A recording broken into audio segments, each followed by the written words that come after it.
जलालुद्दीन उर्फ छांगुर बाबा पर सूत्रों के हवाले से बड़ी खबर आ रही है कि उत्तर प्रदेश के एटीएस को कॉल रिकॉर्डिंग्स के मुताबिक जलालुद्दीन उर्फ छांगुर बाबा अपने सहयोगियों और एजेंट्स के साथ कोड वर्ड में फोन पर बात करता था। छांगुर कोड को जब डिकोड किया गया तो बड़ा खुलासा हुआ। दरअसल ये लड़कियों को प्रोजेक्ट नाम से पुकारता था।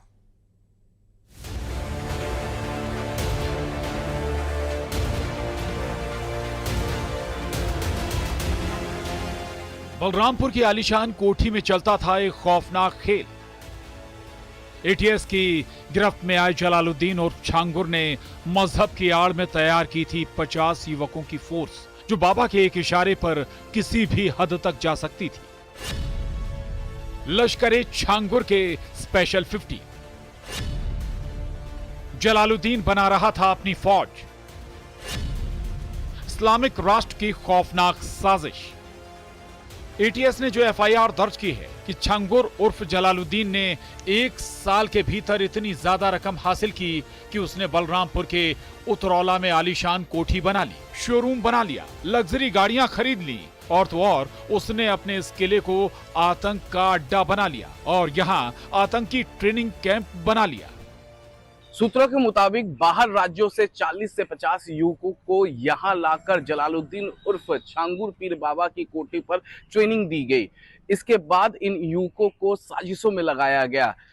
इन युवकों का काम केवल न सिर्फ धर्मांतरण था बल्कि हिंसा और दबाव का जरिया भी इन्हें बनाया गया। इन युवकों को इस तरीके से ट्रेन किया गया कि जलालुद्दीन उर्फ छांगुर पीर बाबा का आदेश इनके लिए आखिरी हुक्म था। कहने का मतलब छांगुर उर्फ जलालुद्दीन ने 50 युवकों की एक स्पेशल फोर्स तैयार की थी जो धर्मांतरण के लिए ब्रेन वॉश करने का काम करते थे। ये सभी 40 से 50 युवक बलरामपुर के उतरौला में छांगुर के अड्डे पर रहते थे और उसके कहने पर कुछ भी करने को तैयार थे। ये एक तरह से छांगुर उर्फ जलालुद्दीन की कमांडो यूनिट जो उसके लिए मरने मारने पर भी उतारू थी। इतना ही नहीं, बलरामपुर में एटीएस की छानबीन के दौरान बड़ा खुलासा हुआ है। सूत्रों के मुताबिक जलालुद्दीन उर्फ छांगुर के ठिकाने से शिजर-ए-तैयबा नाम की किताब मिली जिसे खुद बाबा ने छपवाया था। बताया जा रहा है कि इस किताब को बाबा ने प्रसिद्धि पाने के लिए धर्म प्रचार की आड़ में छपवाया था, लेकिन इसका असली मकसद लव जिहाद और अवैध धर्मांतरण को बढ़ावा देना था। किताब में इस्लाम के लिए जान देने वाली मजहबी फौज का जिक्र है। इस किताब में यह भी लिखा हुआ है कि किस तरीके से मुस्लिम लड़कों और हिंदू लड़कों को एक साथ इस्लाम की तरफ लाया जाए। इसके अलावा इसी किताब की मदद से जलालुद्दीन उर्फ छांगुर पीर बाबा अपनी कोठी पर लड़के लड़कियों का ब्रेन वॉश किया करता था।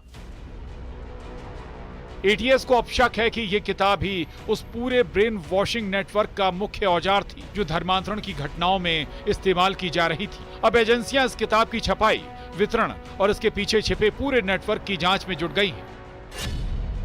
यानी ब्रेन वॉश का पूरा रोड मैप तैयार किया गया था, पूरा ब्लूप्रिंट अब सामने। शिजर-ए-तैयबा किताब, 50 युवकों की टास्क फोर्स और इसके साथ ही मदरसों को भी टारगेट किया जाता था। इसके लिए कोड वर्ड का इस्तेमाल किया जाता था।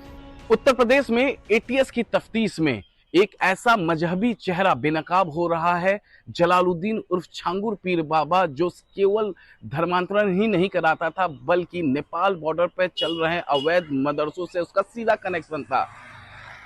छांगुर पीर बाबा के मोबाइल से मिले कॉल रिकॉर्डिंग से ऐसे शब्द मिले हैं जो वो इस्तेमाल करता था धर्मांतरण के लिए, यानी कोड वर्ड, जिसको डिकोड एटीएस कर चुकी है। सूत्रों के अनुसार जलालुद्दीन उर्फ छांगुर मुस्लिम युवकों को पैसा देता था और हर हिंदू लड़की के लिए अलग रेट तय करता था। एटीएस के हाथ लगे कॉल रिकॉर्डिंग को जब डिकोड किया गया तो सामने आया कि छांगुर कुछ खास शब्दों से अपनी धर्मांतरण टास्क फोर्स को निर्देश दिया करता था। मिट्टी पलटना शब्द धर्मांतरण के लिए, प्रोजेक्ट शब्द लड़कियों के लिए, काजल मानसिक प्रताड़ना के लिए और दर्शन शब्द लड़की से मिलने के लिए इस्तेमाल किया जाता था। छांगुर बाबा को लेकर मध्य प्रदेश के विधायक रामेश्वर शर्मा का भी बयान सामने आया है। उन्होंने कहा कि उसके ठिकानों को तोड़ा जा रहा है। रामेश्वर शर्मा ने यूपी सरकार की तारीफ की और कहा कि ऐसे अपराधी किसी भी राज्य में हो, सख्त एक्शन होना चाहिए। बेटियों की कीमत लगा लगा कर बेटियों को बेचा गया और उन बेटियों के साथ दुष्कर्म किया गया।